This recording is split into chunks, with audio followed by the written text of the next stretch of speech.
अस्सलामु अलैकुम रहमतुल्लाहि व बरकातुहू। मैं हूं आपके साथ हकीम मोहम्मद दिलावर हुसैन और आपको आपके अपने यूट्यूब चैनल एम देसी टी टिप्स में खुशामदीद कहता हूं।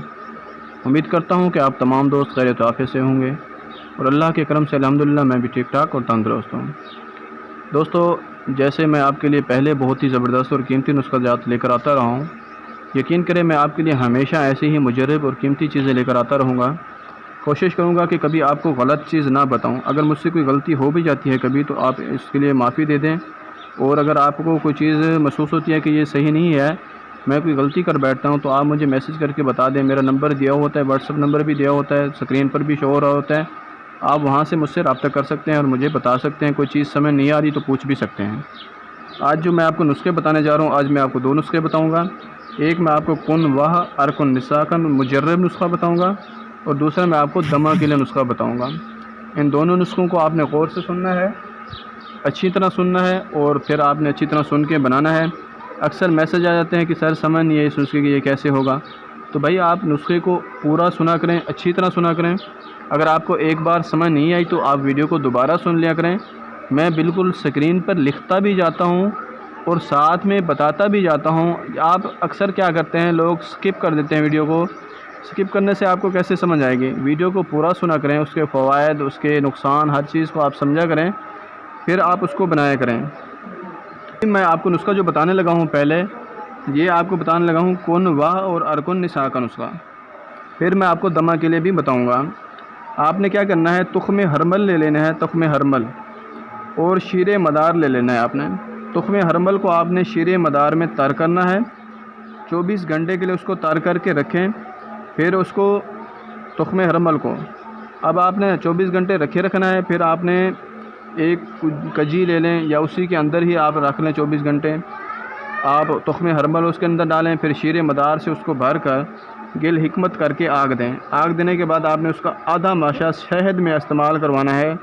तो चंद दिन इस्तेमाल करवाएंगे, कुन वाह की बीमारी और अरकुन निसा की बीमारी जो है ये हमेशा हमेशा के लिए ख़त्म हो जाएगी और फिर आपको लंगड़ी का दर्द और अरकुन निसा नहीं होगा। घुटनों का दर्द, अरकुन निसा का मतलब घुटनों का दर्द। अब दूसरा नुस्खा है हमारा दमा के लिए। ये भी मुजर्रब तरीन नुस्खा है, बहुत ही ज़बरदस्त है। ये दोनों नुस्खे आसान और मुजर्रब हैं, तो मैंने कहा ये दोनों नुस्खे आपको बताता चलूँ।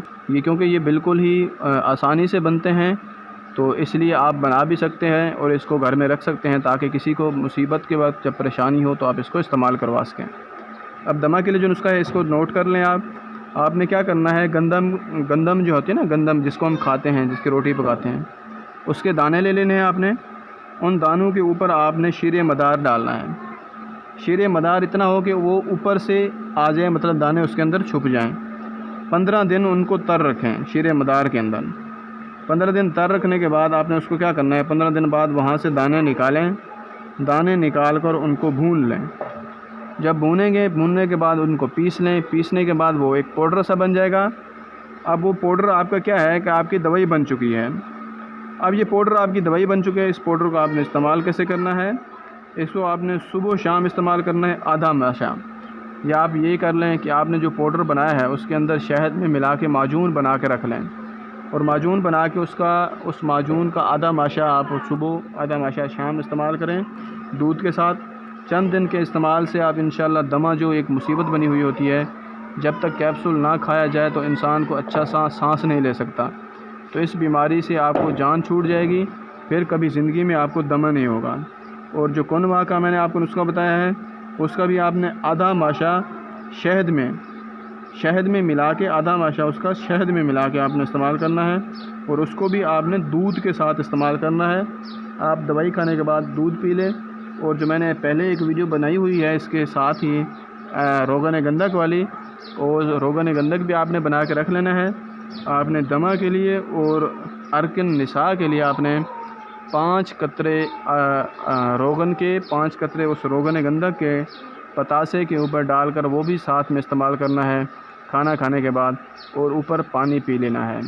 इन दवाइयों को खाने के बाद आपने ऊपर दूध पी लेना है और रोगन गंधक आपने तपासे के ऊपर डाल के, जब आप तपासा खा लेंगे तो उसके ऊपर थोड़ा सा पानी पी लें, क्योंकि वो थोड़ा सा अजीब सा होता है। तेल जो रोगन होता है उसको थोड़ा सा अजीब होता है, जायका मुंह का चेंज हो जाता है।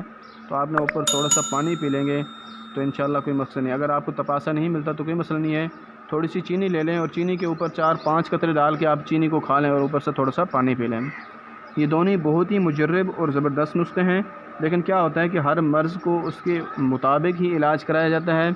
आपने कोई मशवरा करना होता है तो आप क्या करते हैं, अगर देखें आपको कोई पता नहीं लगता, किसी चीज़ का कोई पता नहीं है, तो आप मशवरा ज़रूर ले लिया करें। मैं नुस्खा बता देता हूँ, आप बनाकर ख़ुद इस्तेमाल करें। काफ़ी हज़ारों मरीज़ ऐसे हैं जो ऐसे हमसे मशवरा करके इस्तेमाल करते हैं और ठीक हो जाते हैं। तो इंशाअल्लाह अपनी दुआओं में रखिए याद, और अब तक के लिए दीजिए इजाज़त। अस्सलामु अलैकुम रहमतुल्लाहि व बरकातुहू।